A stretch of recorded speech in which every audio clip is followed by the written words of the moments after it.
আল্লাহ বলেন, কেউ যদি মুসলমানের দোষ তালাশ করে, ইয়াত্তাবিল্লাহু আওরাতা, আল্লাহ তার দোষ তালাশ করে। দেখেন আমার দিকে, আমি তার দোষ তালাশ করি, আল্লাহ আমারটা তালাশ করে।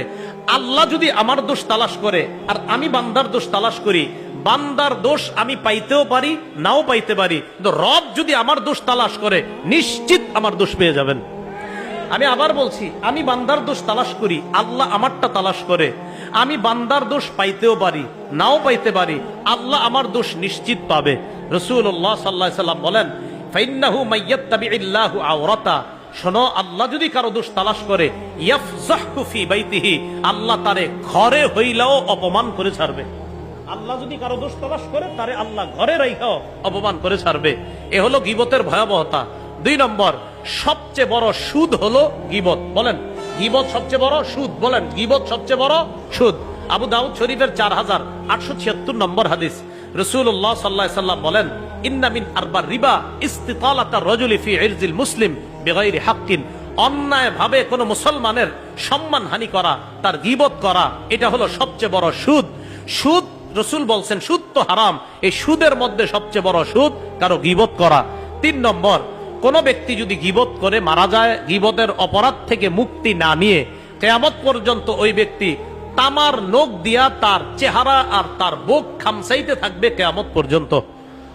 আবু দাউদ শরীফের 4878 নম্বর হাদিস, রাসূলুল্লাহ সাল্লাল্লাহু আলাইহি সাল্লাম বলেন, আমি মেরাজের রাতে রওনা করলাম, একদল মানুষের পাশ দিয়ে গেলাম, লাহুম আসফারুম মিন নুহাস, তাদের নখগুলা তামার, ইয়াখমিশুনা উজুহাহুম ওয়া সুদুরহুম, তারা তামার নখ দিয়া তাদের চেহারা আর বুকের মধ্যে খামচায়। আমি জিবরিলকে বললাম, এরা কারা? জিবরিল বললেন, হা উলা ইল্লাযীনা ইয়াকুলুনা লুহুমান নাস, হুজুর, এরা তারা যারা মানুষের গোশত খাইতো। আমরা কি কেউ মানুষের গোশত খাই? এই মানুষের গোশত খাওয়া মানে গীবত করা। ওয়া ইয়াকুনা ফি আরাদিহিম, মানুষের সম্মান হানি করত। রাসূলুল্লাহ সাল্লাল্লাহু আলাইহি সাল্লাম এই হাদিস যখন বললেন যে কিয়ামত পর্যন্ত ওই ব্যক্তি এই অবস্থা চলতে থাকবে, কিয়ামতের মাঠে তো আরো শাস্তি তার জন্য রয়ে গিয়েছে। সর্বশেষ কথা, গীবত মুক্ত অবস্থায় কবরে যাইতে রাজি আছেননি সবাই? আমিও চাই গীবত মুক্ত হয়ে কবরে যাইতে। এই জন্য কি করবেন?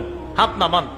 গীবত থেকে মুক্তি পাওয়ার উপায়, 1 নাম্বার, যদি আপনি যার গীবত করেছেন তিনি যদি জেনে থাকে যে আপনি তার গীবত করেছেন, উদাহরণ সহ বুঝেন, আমি তার গীবত করেছি, তিনি যদি জেনে থাকে আমি তার গীবত করেছি, তো তার কাছে আমি ক্ষমা চাইতে হবে যে আমারে মাফ করে দেন, আমি আপনার গীবত করছি। 2, আমি যার গীবত করেছি তিনি যদি এখনো জেনে না থাকেন, তাহলে আল্লাহর কাছে মাফ চাওয়া, আল্লাহ, আমি তো উত্তরপাড়ার আব্দুর রহিমের গীবত করছি, আব্দুর রহিম এখনো জানে না, মাবুদ তুমি আমারে মাফ করে দাও। এই 2টা সূরত। তাহলে বান্দা জেনে থাকলে তার কাছে মাফ চাওয়া, না জেনে থাকলে আল্লাহর কাছে মাফ চাওয়া। যারা অপবাদ দেন আরেকজনের, অপবাদ মনে আসেনি? অপবাদ দিলে মুক্তি পাওয়ার 3 উপায়। 1, যার ব্যাপারে অপবাদ দিচ্ছেন, মিথ্যা অপবাদ, তার কাছে গিয়ে বলবেন, ভাই আমি আপনার নামে মিথ্যা কথা বলছি। 2 নাম্বার, যার ব্যাপারে মিথ্যা অপবাদ দিচ্ছেন তার কাছে গিয়ে বলবেন আমি মিথ্যা কথা বলছি। 2 নাম্বার, তাকে বলবেন মাফ করে দিতে। 3 নাম্বার, আল্লাহর কাছে মাফ চাইবেন। আল্লাহ পাক রব্বুল আলামিন আমাদের সকলকে যেই 6টা বদঅভ্যাসের কথা বলা হলো, এই বদঅভ্যাসগুলা থেকে নিজেদেরকে হেফাজত করার তৌফিক দান করেন। সুবহানাল্লাহি ওয়া বিহামদিহি, সুবহানাকাল্লাহুম্মা ওয়া বিহামদিকা, আশহাদু আল্লা ইলাহা ইল্লা আনতা, আস্তাগফিরুকা ওয়া আতুবু ইলাইক।